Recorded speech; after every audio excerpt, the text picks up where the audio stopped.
tidak menjelaskan terkait dengan moda transportasinya ya. Hampir jarang itu yang menjelaskan moda transportasinya. Jadi apa namanya? Nomor 2 itu padahal kalau kalian bisa kaitkan antara produk yang diangkut ya, muatan yang diangkut, volumenya yang diangkut dengan kendaraannya menggunakan apa. Nah, ini akan jauh lebih sempurna nilainya. Itu nomor 2. Kemudian kalau nomor 1 oke lah ya, nomor 1. Nomor 2 itu yang masih pada salah. Kemudian nomor 3 itu padahal kalian bisa menjelaskan terkait tugas kalian ya. Kalian tugas kemarin itu kan waktu yang channel distribution itu menjelaskannya di perusahaan apa, kemudian alasannya apa. Nah itu ada beberapa yang tidak menjelaskan seperti itu, jadi sayang itu ya nomor 3. Terakhir nomor 4, jadi kalau tidak salah itu nomor 4 itu, mana Davin? Ada Davin? Vin, berapa kali iterasi, Vin? Bisa menjawab berapa iterasi waktu nomor 4 kamu jawab untuk mendapatkan optimal biaya transport kemarin, masih ingat? Sebentar Ibu, saya cek.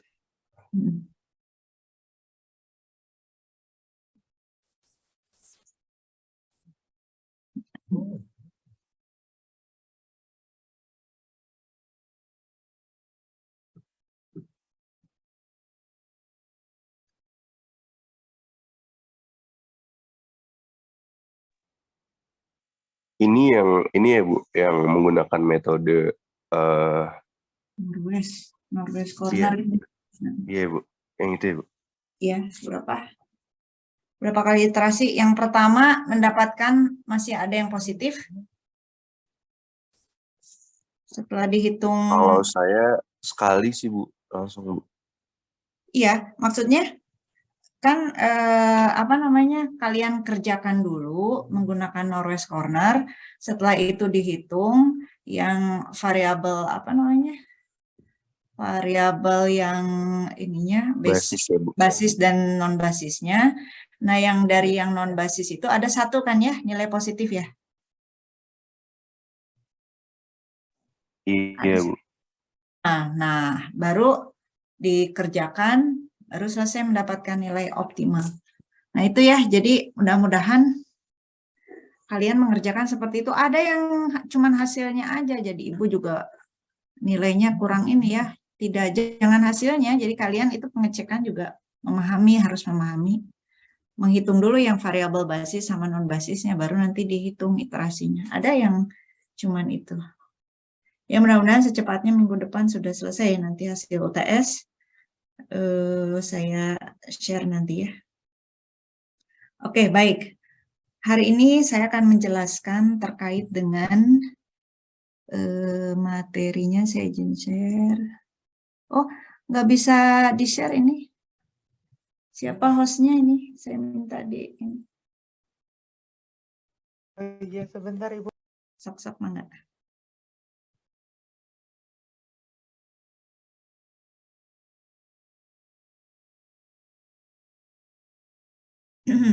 Sudah bisa belum Bu? Oke, sudah bisa. Ya, oke. Baik, dengan permintaan dan penawaran transportasi ya. Ini juga sangat penting kaitannya nanti dengan bagaimana sih kondisi dari sisi permintaan, kemudian kondisi dari sisi penawaran perusahaan-perusahaan transportnya, dan bagaimana kita mencari titik keseimbangannya ya. Nanti kita akan gunakan rumus yang akan saya ajarkan pagi hari ini ya. Nah, sebelumnya bahwa kita tahu dalam ilmu ekonomi, jadi yang namanya demand ya atau permintaan, yaitu suatu barang atau jasa yang mau dan mampu dibeli pada berbagai kemungkinan, baik harga ya, selama jangka waktu tertentu dengan anggapannya itu bahwa keadaan itu tetap sama atau kita namakan ceteris paribus. Nah, kita tahu bahwa memang permintaan itu tidak sama dengan keinginan, ya.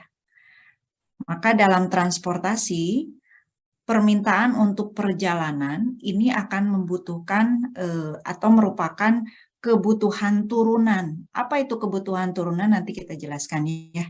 Jadi kebutuhan yang timbul guna memenuhi kebutuhan lain sebenarnya. Contohnya seperti apa nanti Ibu jelaskan.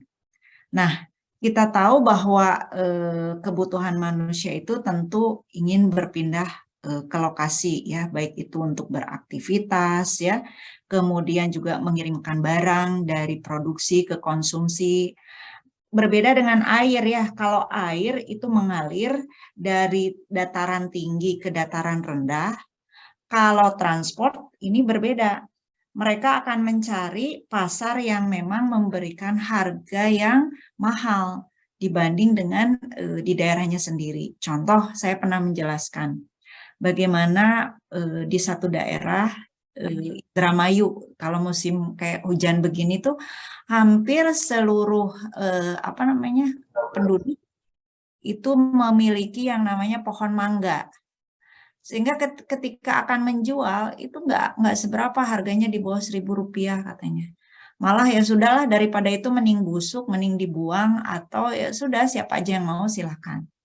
Nah, andaikan dia bisa memindahkan, ya, ke pasar yang ada misalkan di Bandung atau di Jakarta, menjual ke supermarket, tentu nilai dari satu barang itu akan menjadi lebih mahal.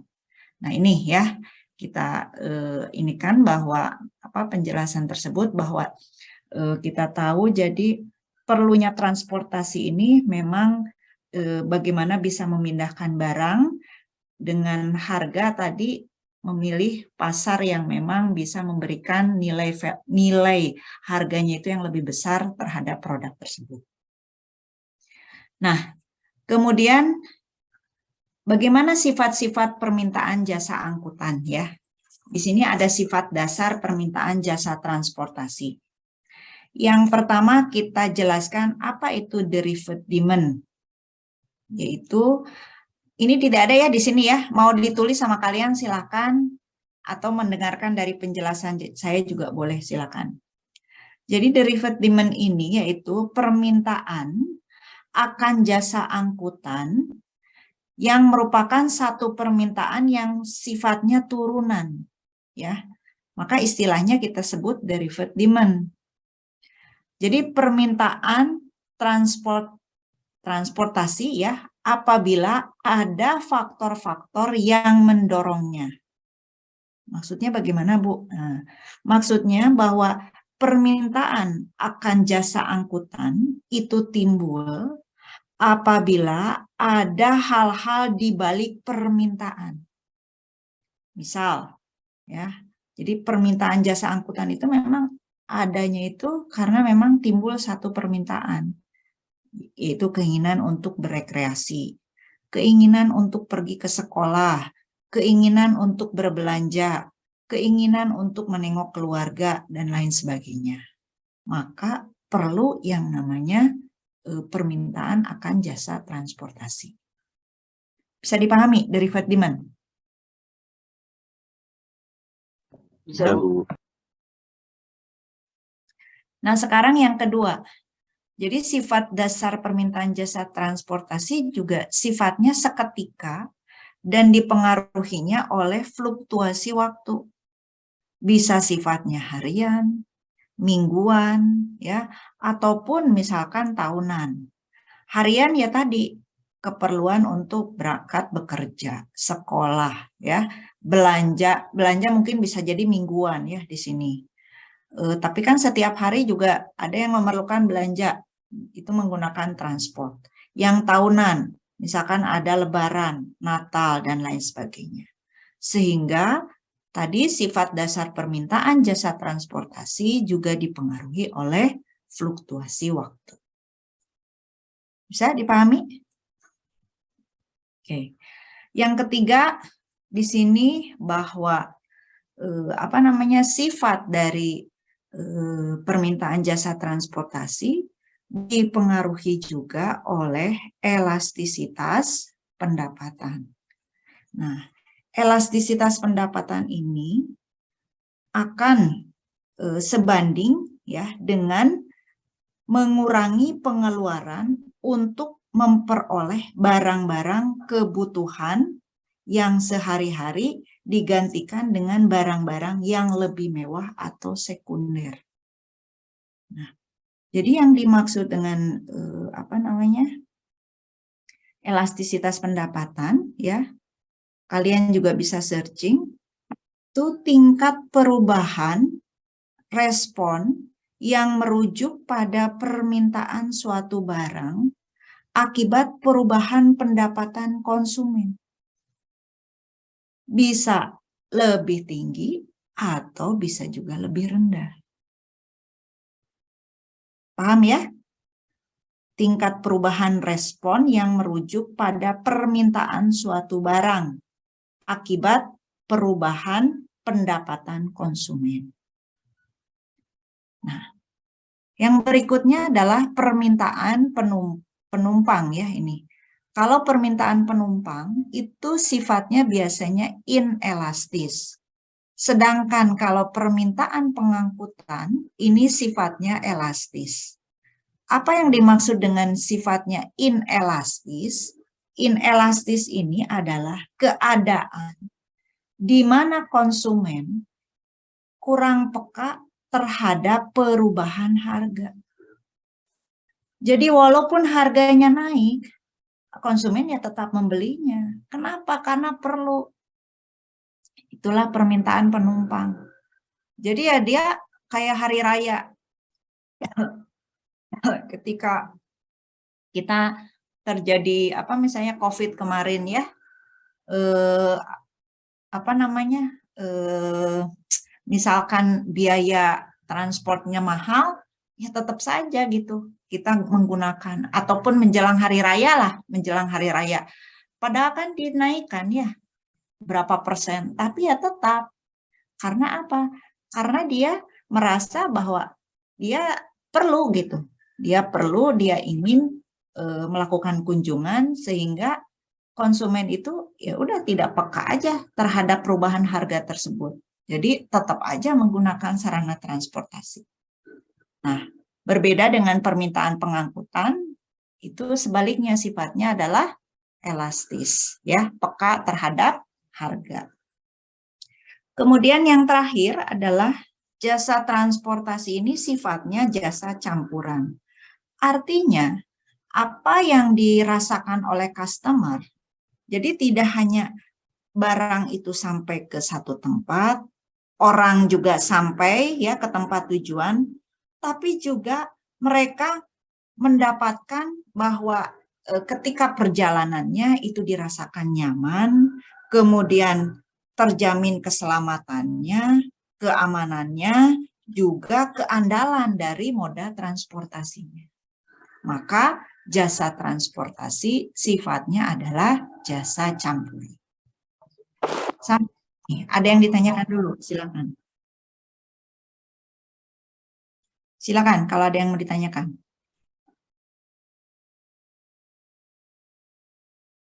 Masih bisa dipahami? Oke, baik. Sekarang faktor-faktor yang mempengaruhi user dalam memilih jenis transportasi. Ya. Tentunya yang pertama akan melihat dari sifat dari muatannya atau barang yang diangkutnya. Makanya kemarin tuh ujian tuh saya berharap tuh kalian bisa menjelaskan ya, ketika barang jumlahnya besar, kan waktu itu saya perlihatkan tabelnya ya, bagaimana keunggulan maupun kelemahan dari moda-moda transportasi, kemudian barangnya apa dan lain sebagainya. Itu saya berharap kalian bisa menjelaskan itu. Tapi saya lihat tidak ada yang menjawab itu ya. Jadi sekali lagi bahwa dalam memilih jenis transportasi, itu kita akan melihat tuh sifat dari muatan barang yang akan diangkutnya. Ataupun penumpang ya di sini. Karena saya perlu kecepatan, ya, maka saya akan menggunakan pesawat. Karena di sini yang diutamakan adalah di sisi waktu, walaupun mahal ya. Yang kedua, biaya transportasi tentunya yang menunjang dalam memilih jenis transportasi. Kenapa modanya menggunakan kapal laut, kereta api? Karena salah satunya bisa mengangkut dengan jumlah yang besar, tapi biayanya lebih murah. Kemudian pendapatan user. Pendapatan user ini apabila pendapatan penumpangnya naik, maka dia akan lebih banyak jasa transport yang akan dibelinya. Ini akan berkaitan pendapatan user ini. Yang keempat, kecepatan angkutan. Tentunya ini akan berkaitan ya dengan moda transportasinya, karena faktor kecepatan inilah yang menentukan pemilihan moda transportasi. Terakhir, dari kualitas pelayanan ya. Jadi selain modanya, yang perlu diperhatikan juga adalah kenyamanan, ya, kemudian ketepatan dari sisi waktu, dan terakhir keamanan dan keselamatan. Itu jaminan ya. Sekarang naik apa sih istilahnya, katanya naik pesawat pengen murah tapi pengen selamat. Nah, ya pengennya semua kendaraan juga gitu ya kita mah. Tapi ya kembali ya, memang itu hanya istilah saja ya, tapi yang penting apapun jenis moda transportasinya, ini keamanan dan keselamatan adalah keutamaan ya. Oke, baik. Sampai sini bisa dipahami ya. Kemudian di sini dijelaskan juga adalah faktor-faktor yang mempengaruhi permintaan jasa angkutan. Faktor yang mempengaruhi jasa angkutan terdiri tentu yang pertama dari harga ya, harga jasa angkutannya sendiri. Kemudian tingkat pendapatan ya, tingkat pendapatan usernya ya. Yang terakhir adalah citra perusahaan atau moda transportasinya. Nah, ini sangat menentukan ya. Makanya kalau tidak salah saya baca tuh ya, 4 maskapai penerbangan yang rendah sekali gitu ya. Di antaranya yang paling bawah itu adalah Lion Air. Lion Air itu dengan skala 5, posisi dia itu di 0, sekian itu kepuasannya. Nah, ini sangat khawatir sekali ya. Kemudian yang terbawah juga, 2 terbawah, yaitu Wings Air. Wings Air juga sama, dengan skala 5, dia itu ada di skalanya itu 1,1. Itu hasil survei yang dilakukan terhadap customer ya. Maka ini akan menjadikan ya citra terhadap perusahaan atau moda transportasi ini dipengaruhi. Kemudian kenapa kita tidak mau menggunakan angkot gitu ya? Lebih nyaman mungkin menggunakan apa kalau kalian ke motor mungkin ya salah satunya karena memang tidak nyaman juga mungkin ya. Karena beberapa kali kalau saya sih pernah merasakan ya bagaimana ketika menggunakan angkot itu di angkutan umum itu ya, yang ya itulah yang di negatif ya. Jadi orang-orang jahat itu memang ada gitu ya, makanya ngeri banget gitu ya. Dan ini yang menjadikan kalau kita lihat volume kendaraan di kita itu jauh lebih besar ya dengan kendaraan pribadinya dibanding dengan jasa publiknya. Nah, ini citra perusahaan untuk moda transportasi khususnya organda ya. Ini perlu bisa mengantisipasi bagaimana. Berbeda dengan di negara Jepang ya. Mereka itu nyaman ketika ke kantor itu malah menggunakan sepeda, kemudian disimpan di stasiun, dari situ menggunakan kereta api. Nah, kalau kita kan mungkin berpikir ya, tapi ada beberapa mungkin ada ya yang menyimpan kendaraannya baru misalkan nanti kembali lagi sore hari. Itu biasanya juga ada tuh yang berangkat pakai bis, nanti simpan dulu kendaraannya, atau yang berangkat pakai kereta dan lain sebagainya. Hanya belum sepenuhnya sadar gitu ya untuk menggunakan jasa publik ini. Oke, nah kita lihat. Jadi kalau kita berbicaranya tadi elastisitas pendapatan ya atau permintaan, maka definisinya adalah perbandingan perubahan relatif pada permintaan ini terhadap perubahan relatif pada harga. Rumusnya sama dengan sigma Q dibagi delta Q dibagi delta P dikali P dibagi Q, atau persentase delta Q dibagi persentase delta P. Dapat disederhanakan, ED ya, elastisitas pendapatan ini adalah Q2 dibagi Q1 per Q1 dibagi P2 dikurangi P1 dibagi P1. Delta Q ini adalah perubahan jumlah permintaan, delta P-nya perubahan dari harga barang, P-nya adalah harga mula-mula, Q-nya jumlah permintaan mula-mula, dan ED adalah elastisitas pendapatan. Oke, nah kemudian tingkat elastisitas permintaan jasa transportasi juga dipengaruhi oleh hal-hal berikut. Yang pertama tentunya adalah persaingan jasa-jasa substitusi.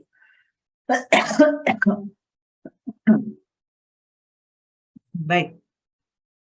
Jadi tidak ada kendaraan ini ganti dengan ini. Nah, ini yang dimaksud dengan persaingan jasa-jasa substitusi. Kemudian jarak tempuh ya. Kaitannya nanti dengan tarif, kemudian tujuan perjalanan, dan juga dari sisi waktu. Nah, ini nanti kalau melihat grafiknya ya, ini adalah grafik yang elastisitas sempurna, di mana ED itu sama dengan tahingga. Yang tidak elastis sempurna itu ED sama dengan 0. Yang elastis uniter itu normal ya, ED-nya sama dengan 1. Kemudian yang ED-nya kurang 1, ini inelastis, nanti gambarnya seperti ini. Kemudian kalau ED-nya lebih besar dari 1, elastis, gambarnya seperti di bawah ini. Contoh kasus.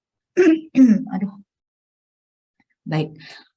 Apabila tarif truk angkutan barang ini 500.000, maka permintaan ya sebanyak 100 ton.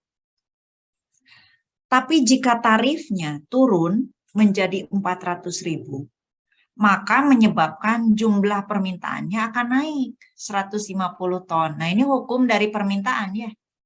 Harganya naik, ya permintaannya sedikit. Harganya turun, angkutannya menjadi naik. Berapakah besarnya koefisien elastisitas permintaan angkutan barang tersebut dan gambarkan kurva permintaannya. Maka rumusnya tinggal dimasukkan, ED sama dengan 150 dikurangi 100 dibagi 100 per 400 dikurangi 500 dibagi 500. Hasilnya adalah minus 2,5. Jadi tanda minusnya ini hanya menunjukkan arah saja, jadi abaikan ya. Sifat hubungan antara tarif dan kuantitas ini akan berlawanan. Jadi ED lebih besar dari 1, maka sifatnya elastis. Ini hukum dari permintaan. Sama seperti ini ya. Hukum permintaan. Jadi semakin besar biayanya, maka sedikit yang diangkutnya. Semakin murah, ini semakin banyak. Oke, sampai sini ada yang ditanyakan untuk elastisitas permintaan. Bisa dipahami saya? Masih, Bu. Oke, baik. Sekarang transport supply. Jadi kalau kita tahu jasa transportasi ini sifatnya adalah intangible. Intangible itu tidak bisa dipegang ya, hanya bisa dirasakan. Berbeda dengan produk. Kalau produk itu bisa dilihat produknya ya, bisa dipegang. Maka kalau jasa itu sifatnya intangible. Sifat dari penawaran jasa transportasi yang pertama ya, bahwa hasil produksi yang ditawarkan tidak dapat disimpan. Kalau jasa memang tidak dapat disimpan ya. Beda dengan produk. Kalau produk bisa menjadi inventory nantinya. Nilai produksinya semakin lama itu akan semakin menurun. Ya. Kemudian jasa angkutan pada umumnya bersifat perorangan. Maksud dari ini nilai produknya semakin lama semakin menurun itu artinya bahwa ketika misalkan kendaraan itu berangkat ya, berangkat, maka seatnya yang atau ruangannya yang tidak terjual, katakan bahwa nilai produksi di sini semakin lama semakin menurun. Oleh karena itu, memungkinkan semakin jauh jarak antara penjualan jasa transport dan keberangkatan kendaraan itu akan makin baik bagi perusahaan. Kemudian, jasa angkutan ini pada umumnya bersifat perorangan. Nah, di sini kita lihat bahwa kenapa jasa angkutan pada umumnya bersifat perorangan. Jadi misalkan saya dengan Teresia itu akan melakukan atau berangkat menggunakan kereta api, ya. Satu kendaraan yang sama.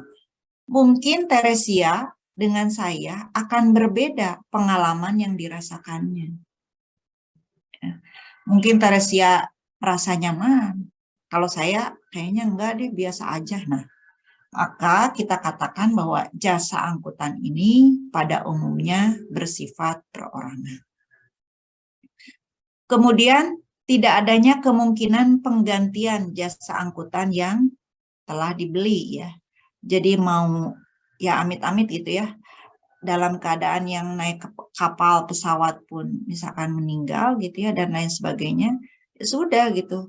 Terus bagaimana? Ya sudah, berdoa saja ya, kita serahkan saja. Karena kan kalau kita naik pesawat itu katanya 99%-nya, 1%-nya kita serahkan saja gitu sama Allah. Sebenarnya semua kendaraan juga sama ya. Jadi memang tidak bisa diganti gitu ya. Jadi apa yang telah kita beli, apa yang telah kita rasakan, ya sudah gitu ya. Terpuaskan atau tidak ya nggak bisa dikembalikan lagi. Kalau itu sudah dilakukan perjalanannya, kecuali memang belum ya. Kalau belum itu biasanya dikurangi, naik kereta api dikurangi 25% biaya perjalanan. Mungkin pesawat juga ya, kalau memang belum terjadi keberangkatan masih bisa. Kemudian tingkat kesukaran dalam menentukan kualitas angkutan. Jadi kualitas jasa angkutan itu akan diketahui setelah prosesnya memang terjadi, ya. Dan ternyata misalkan ketika tidak memuaskan, maka bagi konsumen ya sudah, tidak bisa berbuat apa-apa lagi gitu ya. Sudah dirasakan saja. Aduh, saya udah naik bus ternyata busnya AC-nya mati dan lain sebagainya. Ya sudah gitu, gimana lagi ya. Maka tadi kan citra itu akan berpengaruh terhadap user ya, yang nanti membeli jasa transportnya. Kemudian waktu dimulai dan selesainya proses produksi tidak bisa selalu tepat waktu. Mungkin bagi kalian yang dirasakan yang tepat waktu schedule-nya itu apa? Apakah pesawat dengan harga yang tinggi schedule-nya on time? Kalau menurut saya tidak ya. Karena pengalaman saya itu terasa banget. Saya mau berangkat ke Bandung dari Surabaya, posisi tiketnya itu jam 4 apa jam 5 subuh. Ternyata saya sudah berangkat ke bandara itu jam 1 malam ya. Jam 1, jam 1, jam 1:30 lah saya berangkat. Saya nggak tahu, saya semalam itu kan saya nggak baca lagi SMS ya. Saya langsung berangkat, tiba-tiba, Ibu, tadi malam itu sudah kami cancel, katanya sudah ada di SMS. Kok bisa ya? Saya bilang, saya kan buru-buru ya nggak bisa. Akhirnya ya sudah di-cancel, diganti pada pagi harinya. Jam berapa besok? Jam 1 siang. Jam 1 siang ternyata jam 11 itu sudah di halo-halo gitu ya, atas nama Ibu Erna, silakan untuk ini Mas ini mah. Nah ini, padahal harga mahal gitu ya dibandingkan dengan kendaraan yang lain, tapi ya itulah pesawat. Saya lebih nyaman menggunakan kereta api ya. Kalau kereta api masih on time lah, walaupun ya kalau misalkan nyampe, makanya saya dulu kan stay di Surabaya ketika saya kuliah di Brawijaya. Ada istilah mutiara selatan itu ya, mutiara telatan gitu ya, karena selalu telat gitu ya, bukannya tepat waktu, tapi ya sudahlah. Dibandingkan yang lain masih gitu ya, memungkinkan kereta api. Jadi sekali lagi bahwa jasa transportasi itu bisa jadi tidak selalu tepat waktu. Kemudian jasa angkutan pada umumnya itu ditawarkan dalam satu paket ya. Jadi termasuk di situ mungkin paket dari ketepatan pemberangkatan, kenyamanan, keselamatan, kecepatan, kualitas dan lain sebagainya ya. Oke. Kemudian faktor-faktor yang mempengaruhi jasa penawaran, tentunya yang pertama adalah teknologi yang digunakan ya. Di sini dengan beberapa transportasi, beberapa perusahaan itu mereka sudah menggunakan yang namanya TMS ya, sehingga bisa melakukan tracing di mana keberadaan kendaraan saat ini. Keduanya yaitu perilaku dan tujuan operator ini akan berkaitan dengan kinerja dari sistem yang berjadwal. Kemudian perilaku operator terkait dengan operasional, ini akan kaitannya dengan kebijakan harga. Terakhir adalah perilaku pemakai jasanya. Kemudian fungsi penawaran. Fungsi penawaran di sini adalah dikatakan actual out of pocket cost yang dikeluarkan dalam menggunakan angkutan. Ini meliputi bahan bakar ya, kemudian tol, parking cost dan sebagainya. Jadi actual out of pocket cost ini akan berkaitan dengan perjalanan atau trip yang dibuat. Kemudian nilai dari waktu perjalanannya, dan terakhir adalah nilai dari discomfort dan inconvenience ya, convenience ya dari perjalanan melewati rute tertentu. Artinya di sini adalah ketidaknyamanan ya, ataupun ketidaknyamanan pada saat perjalanan di sini yang dimaksud. Oke. Jadi bisa jadi tadi jadwalnya tidak sesuai ya dengan schedule yang ditetapkan dan lain sebagainya. Nah, terdapat beberapa komponen dari fungsi penawaran ya, baik itu angkutan penumpang maupun angkutan barang. Kalau angkutan penumpang akan berkaitan dengan total travel time, kemudian total travel cost-nya, kemudian schedule inconvenience-nya, kemudian inconvenience dan discomfort. Sedangkan angkutan barang akan terkait dengan total travel time-nya, kemudian total travel cost, kemudian service frekuensi, kemudian keandalan sistem, dan terakhir adalah preservability. Preservability dari barang yang diangkut, ya, yang bisa mengurangi biaya total angkutan. Jadi maksudnya apa di sini tuh? Jadi komponen lain ya yang nantinya berkaitan dengan barang yang diangkutnya. Misalkan kita akan mengirimkan barang-barang yang perishable. Maka di sini perlu gerbong atau memang truk pendingin ya untuk bisa mempertahankan dari barang itu agar tidak busuk. Oke. Nah, ketika melihat fungsi penawaran di sini merupakan kebalikan dari permintaan. Kalau permintaan kan menurun gitu ya. Kalau permintaan naik, kebalikannya. Jadi suatu jumlah yang ditawarkan oleh penjual pada satu tingkat harga tertentu. Harga yang lebih tinggilah yang mendorong jumlah yang ditawarkannya menjadi lebih besar. Ya, jadi hubungan antara harga dengan jumlah yang ditawarkan, kita lihat semakin rupiahnya besar, maka semakin besar juga yang diangkutnya. Ini kebalikannya ya, fungsi dari penawaran. Nah, elastisitas penawaran yaitu persentase perubahan jumlah barang yang ditawarkan akibat terjadinya perubahan harga itu sendiri.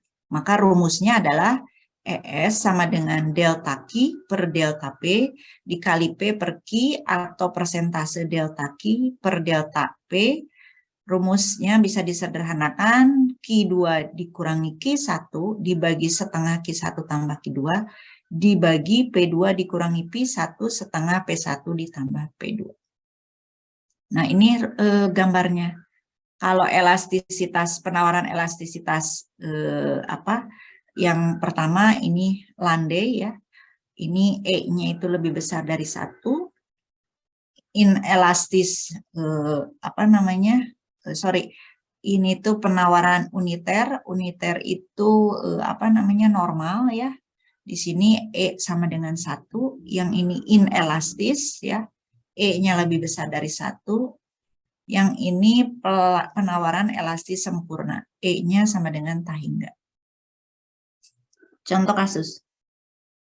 Jadi, apabila naik tarif bis dari 2.000 menjadi 2.500, akan menyebabkan bertambahnya jumlah penawaran dari 150 penumpang menjadi 20 penumpang. Berapakah besarnya koefisien elastisitas harga penawaran dan gambarkan kurva penawarannya. Nah, tinggal dimasukkan rumusnya. ES sama dengan 200 dikurang 150 dibagi setengah 150 tambah 200 dibagi 2.500 dikurangi 2.000 dibagi setengah 2.000 ditambah 2.500. Maka hasilnya adalah 1,27. 1,27 ini adalah lebih besar dari 1 yang menyatakan bahwa elastis. Jadi kalau penawaran berbeda tadi ya. Semakin tinggi harganya, maka semakin banyak yang diangkut. Nah, sekarang kita akan melihat keseimbangan pasarnya. Keseimbangan pasar ini terjadi ketika tingkat harga ketika jumlah barang dan jasa yang diminta itu sama dengan jumlah barang dan jasa yang ditawarkan. Jadi kalau produsen selalu mengharapkan keuntungan yang maksimal ya. Jadi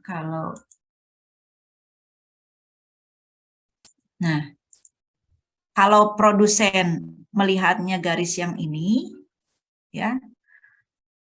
Sebaliknya kalau konsumen selalu mengharapkan kepuasan yang maksimal dengan harga yang serendah-rendahnya. Nah, ini yang konsumen. Nah, maka kita akan mencari titik keseimbangannya. Gitu. Oke.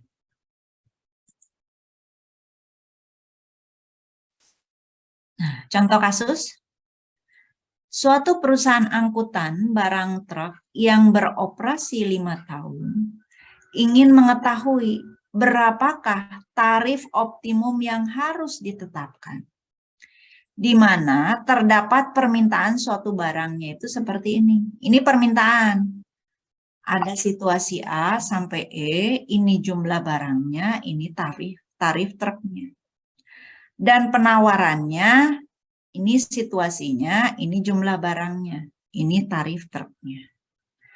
Berapa harga keseimbangan dan jumlah keseimbangan yang tercipta di pasar?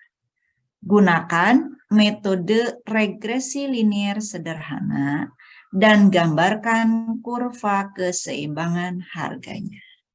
Coba kalian searching, bagaimana rumus metode regresi linier? Silakan. Coba di searching. Nanti kita latihan soal dulu. Saya stop dulu ya. Nanti kita masuk lagi setelah kalian bisa menyelesaikan ini. Sama yang kelas berikutnya juga. Bagaimana rumusnya? Regresi sederhana?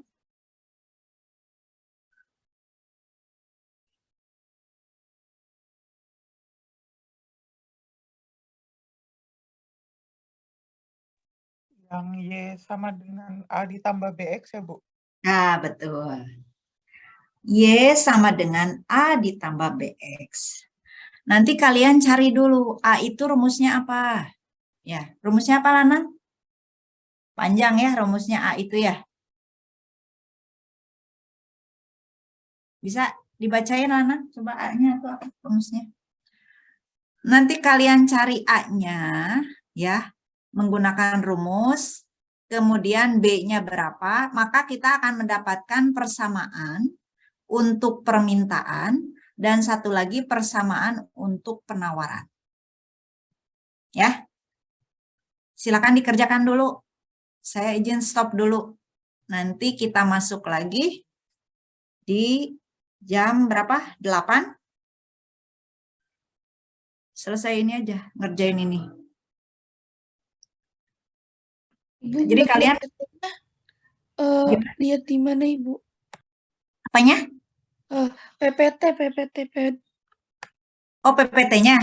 Ini aja di screenshot dulu. Nanti sama Ibu di-share ini nanti PPT ini. Ini di screenshot dulu. Bentar. Grupnya yang mana ya? Coba dipanggil grupnya. Biar Ibu bisa screenshot. Coba.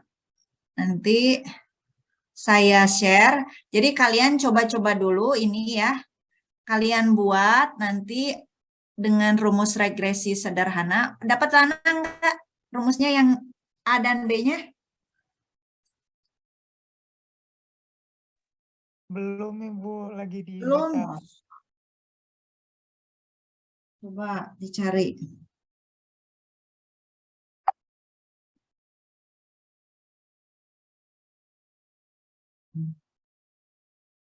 Iya. Ini tuh kelas 3C ya? Iya Bu. Kayaknya udah hampir separohnya saya cek itu apa namanya. Apa nilai UTS-nya udah saya cek.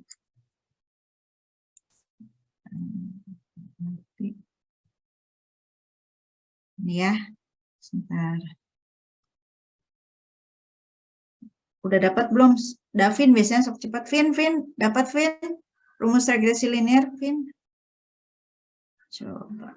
Iya Bu, yang rumus A-nya itu Y dikurang BX ya Bu? Oh, iya, ininya mencari A-nya dulu berapa? A-nya itu Mencari X, sigma X, kalau nggak salah. Coba. Coba Kalau untuk mencari A belum dapat sih rumusnya saya Bu. masa kita dulu. Nah, ya. Coba ininya regresi sederhana. Regresi linear.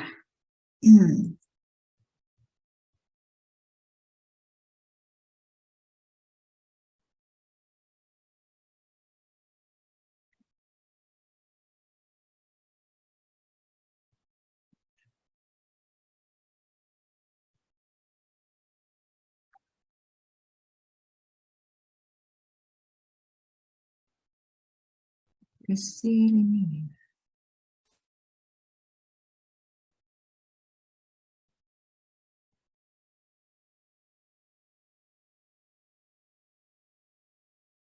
Ibu maaf Bu, maksud saya PPT materi Ibu. Iya, materi yang sekarang. Ini kan? Iya Ibu, rumus-rumusnya. Iya. Nah, ini teh udah ada isinya. Kalian coba dikerjakan dulu. Nanti materi saya share setelah selesai kalian membahas. Itu maksudnya. Ntar ya, saya carikan dulu untuk mencari regresi linear ini. Ntar. Rumusnya.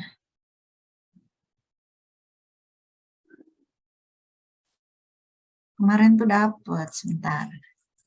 Bentar ya. Ini linknya tuh.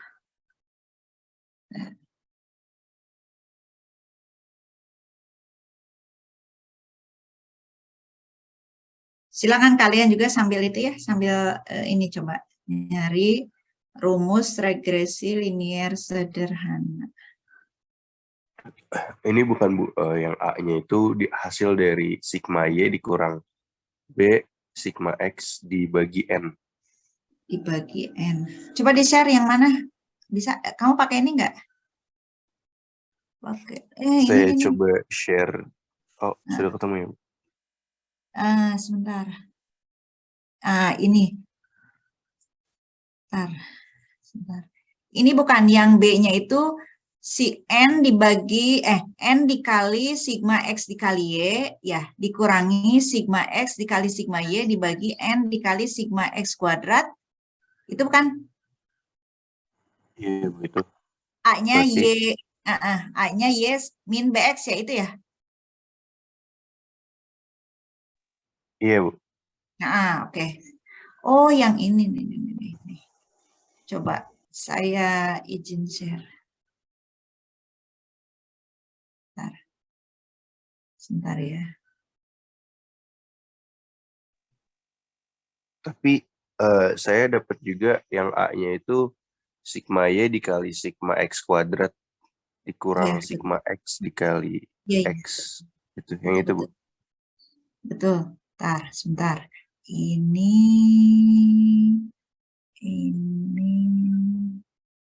X sigma X dikuadratkan. Bentar. Sigma X. Ada. Ini saya screen.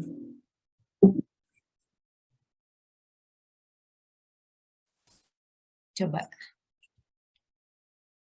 Nah, itu bukan, coba.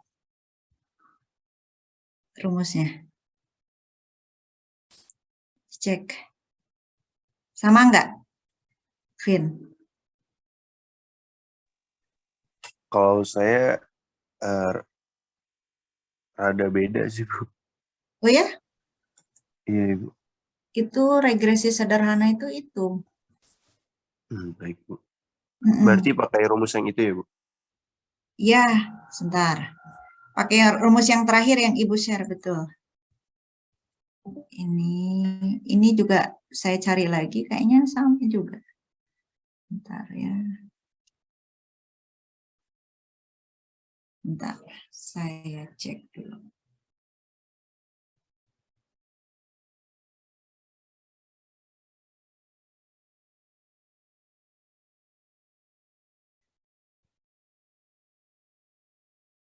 Coba dicek yang ini. A itu adalah sigma Y dikali sigma X dikuadratkan dikurangi sigma X dikali sigma X dikali Y dibagi N kali sigma X kuadrat dikurangi sigma X baru dikuadratkan di luar. Itu menghitung A. Sedangkan B-nya N dikali sigma XY dikurangi sigma X dikali sigma Y dibagi N dikali sigma X kuadrat dikurangi sigma X. Oke. Ya, betul. Ya, itu sama. Oke. Silakan dikerjakan dulu ya. Ibu kasih waktu. Kalian sekarang berarti ini udah masuk ini ya. Absen yang kedua ya? Ya, sudah absen, Bu. Oke, sudah absen. Zoom-nya udah di-share dari yang itu, dari yang kampus?